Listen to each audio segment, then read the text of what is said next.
Doctor Bhimrao Ambedkar के सामाजिक आर्थिक विचारों की एक प्रासंगिकता के बारे में बात करेंगे। बाबा साहब डॉक्टर अंबेडकर मानते थे कि भारत के पिछड़ेपन का मुख्य कारण भूमि व्यवस्था के बदलाव में देरी है।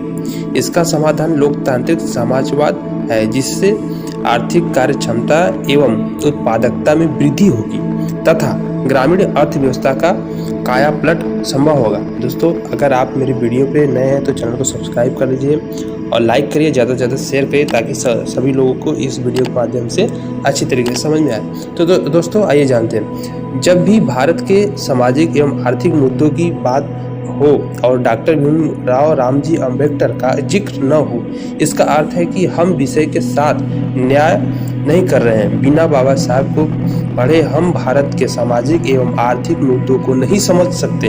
उनका जन्म जिस जाति में हुआ उसे हिंदू वर्ण व्यवस्था में सबसे नीचे माना जाता है, इसलिए समानता के लिए उनको जन्म से ही संघर्ष करना पड़ा। उन्होंने पूरी जिंदगी में सामाजिक संघर्ष किया एवं अपने समाज के स्वाभिमान के लिए लड़ते रहे। उनके सामाजिक विचारों में हमें दलित वंचित समाज के लिए सामाजिक न्याय को पाने की कोशिश झलकती है। वे एक ऐसे आदर्श समाज बनना चाहते थे जो समानता, स्वतंत्रता और बंधुता के विचारों पर आधारित हो। उनके अनुसार जाति व्यवस्था आदर्श समाज के निर्माण में घातक है। दोस्तों, अर्थशास्त्र उनका पसंदीदा विषय था। वे विद्यार्थी जीवन से ही वे अर्थशास्त्र विषय से प्रभावित थे।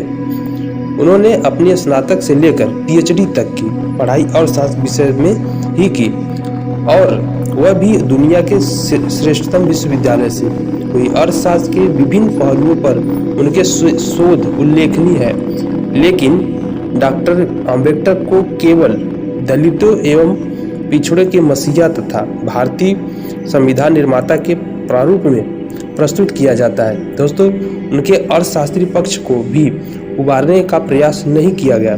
इस लेख में हम बाबा साहब के आर्थिक पक्षों का विशेष रूप से चर्चा करेंगे। दोस्तों, इसलिए करेंगे क्योंकि उन्होंने पिछड़ी जाति और भारत को उभारने के लिए भारत में पिछड़ी थी, क्योंकि वो पीएचडी जब किए थे अर्थशास्त्र से तो भारत की अर्थव्यवस्था भी अच्छे तरीके से जानते थे।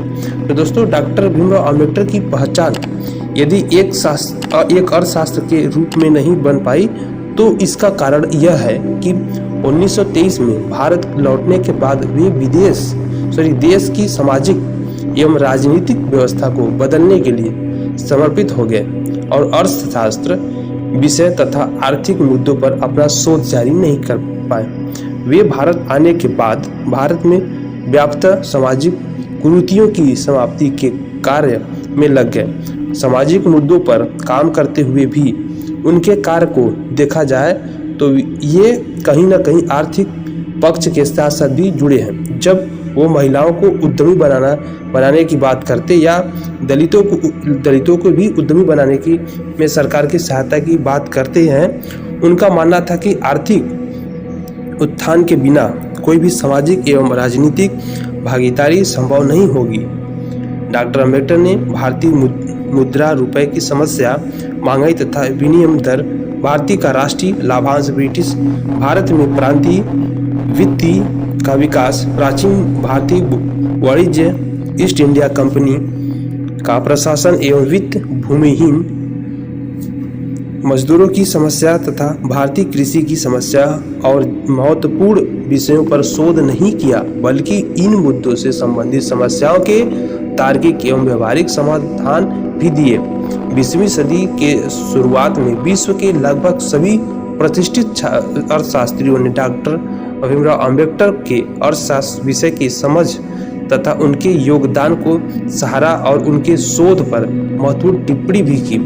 अभी हाल के दिनों में नोबेल पुरस्कार से सम्मानित अर्थशास्त्री अमर्त्य सेन ने कहा, डॉक्टर अंबेडकर अर्थशास्त्र के विषय में मेरे पिता हैं। सन 1917 में पीएचडी शोध पूरा कर पाए। उनके एमए की थीसिस का विषय प्राचीन भारतीय वाणिज्य था, जो कि प्राचीन भारतीय वाणिज्य के प्रति उनकी समझ को दर्शाता है। इस थीसिस में उन्होंने प्राचीन भारतीय वाणिज्य की समस्याओं को रखा था, इनके संभावित कारागार समाधान भी बताएंगे। दोस्तों, इनके जो थीसिस थी पीएचडी की अर्थशास्त्र की, ये बहुत महत्वपूर्ण थी और अमर्त्य सेन भी कहते थे कि ये मेरे पिता समान है। तो दोस्तों, अगर आप मेरे वीडियो पर नए हैं ना, तो चैनल को सब्सक्राइब करें, लाइक करें, ज़्यादा से ज़्यादा शेयर करें। कमेंट बॉक्स में जरूर बताएं कि आप इस वीडियो से आपको क्या समझ में आई। अगर आप मेरे वीडियो पर नए हैं तो चैनल को सब्सक्राइब करके जुड़ जाइए।